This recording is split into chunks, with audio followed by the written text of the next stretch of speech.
চালবড়া সাপের বিষ থাকে না, কামড় দিয়েছিল, আতঙ্কে হার্ট অ্যাটাক করে মারা যায়। এই নিয়ে একটি গল্প শোনাচ্ছি আপনাদেরকে, বলুন কি ঘটনাটা হয়েছিল। এটা হয়েছিল, এক জায়গায় গেছিলাম সাপ রেস্কিউ করতে। তো পার্শ্ববর্তী লোক এসে নিয়ে আমাদের সাথে দেখলাম ওখানে রেস্কিউ করলাম, চাল বোড়া ছিল এই সাপই, যে সাপ ওই মেয়েটাকে বাইট করছে। এবার ওখানে গিয়ে দেখি চাল বোড়া আছে।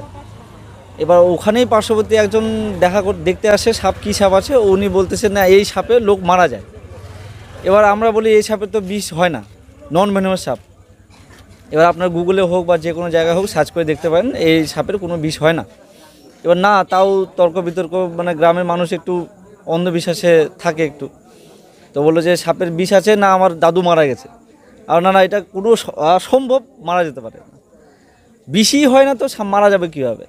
তখন বলছে না মারা গেছে। তখন ওদের যে পোস্টমর্টম রিপোর্টটা হয়, রিপোর্টে দেখা গেছে হার্ট অ্যাটাকে মারা গেছে। কিন্তু ওনারা এখনও পর্যন্ত ধরে আছেন, 2 বছর আগের ঘটনা, এখনও ধরে আছেন চালবড়া সাপের কামড়ে মারা গেছে। কিন্তু অ্যাকচুয়ালি চালবড়া সাপের কোনো বিষ হয় না। একটা মেয়েকে সাপ কামড় দিয়েছিল, কি করলেন আপনার উদ্যোগে, কি করলেন? আমাকে প্রথমে ফোন করা হলো। আমি ভাবলাম যে কালাস হতে পারে, আশঙ্কাজনকভাবে আমি গিয়ে ওখানে দেখলাম যে কালাস না, ওটা চাল বড়া ছিল, যেটাকে ঘর বড়া সবাই বলে। তো সাপটাকে রেস্কিউ করে নিয়ে আসার পরে আমি হাসপাতালে ডাক্তারবাবুকে দেখালাম। ডাক্তারবাবু বললো যে ঠিক আছে, এটা কোনো সমস্যা নেই, ওটা নন ভেনোমাস আছে, আমাদের যেটা ক্রাইটেরিয়া আছে, আমাদের যা ট্রিটমেন্ট, বেশি ট্রিটমেন্ট আছে আমরা করে দিয়ে ছেড়ে দেবো। হাসপাতালে আসছেন কেন, কি হয়েছে? আমার মেয়ের সাপ কামড় দিয়েছিল, ওই জন্য হাসপাতালে এসেছি। কোন সাপ? ওটা ছিল চালবড়া। এখানে কি জানতে পারলেন? এখানে ডাক্তার কে বললাম যে চালবড়াই সাপ কামড় দিয়েছে, তো উনি ট্রিটমেন্ট চালু করে দিয়েছে। এখন সাপটা আর ইনি আছে, সাপটা নিয়ে আসে দেখাইছে ডাক্তারবাবুকে দেখালো, তো ডাক্তারবাবু বলছে যে নর্মাল, ওটা কোনো ব্যাপার নাই। মানে অনেকে আতঙ্ক লেগে যায়। হ্যাঁ, অনেকে আতঙ্ক হয়ে যায়, তো বিষ তো লাগেনি? না, বিষ লাগেনি। এই হচ্ছে। আপনার মেয়ের নাম কি? আমার মেয়ের শিবরাম। আচ্ছা, আপনার নাম? দিলীপ শাহ, বাড়ি কোথায়? পূর্ব আখানগর। একটা মানুষ হচ্ছে সাপ কামড়ে, সাপ কামড় দিলে পরে আতঙ্ক হয়ে যায়। যে সাপটা কামড় দিয়েছিল সেই সাপের কি বিষ থাকে, কি মনে হচ্ছে? না, যে সাপটা মানে মেয়েটাকে যে বাইট করছিল সেই সাপের কোনো রকম বিষ নেই, 0% বিষ নেই। আবার সেম দেখতে একটা হয় কালাচ, ওটা সেম দেখতে, কিন্তু ওর মানে চিহ্ন অন্যরকম আছে, মানে মাথার থেকে ফোটা ফোটা করে দাগ শুরু হয়, তারপরে লেজ অবধি দাগ চলে যায়। আর এটার মাথার থেকে দাগ শুরু হয়, লেজ অবধি গিয়ে থাকে না দাগ। এই দুটাই জিনিস মানে বোঝার মতো, মানে চিহ্ন করার মতো, কালাচ আর ঘরবড়ার মধ্যে দেখতেছি।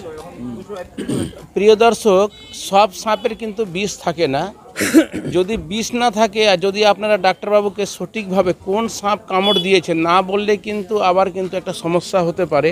তাই আমার চ্যানেলের পক্ষ থেকে আবেদন এবং সচেতন করার চেষ্টা করছি, যে কোনো সাপ যখন কামড় দিবে তখন আতঙ্ক হবেন না, এবং অবশ্যই দেখবেন কোন সাপ কামড় দিয়েছে। না হলে উলট পালট হলে পরে কিন্তু একটি মরে যাওয়ার সম্ভাবনাটাই বেশি থাকে, তাই তো? হ্যাঁ হ্যাঁ হ্যাঁ, এটা অনেক সময় হয় যে সাপ বাইট করছে, হাসপাতালে চলে আসলো। এবার ওনাদের ডাক্তারবাবুর যেটা ক্রাইটেরিয়া আছে, ব্লাড নিয়ে আবার টেস্ট হয়, টেস্ট করার পরে অ্যান্টিভেনাম দিয়ে দেয়, যেটা যে সাপের অনেক সময় বিষই থাকে না, হুড়বুড়ির মাধ্যমে অনেকজনে আতঙ্কিত হয়ে যায়, আতঙ্কিতের মাধ্যমে অনেক হার্ট অ্যাটাকও করতে পারে।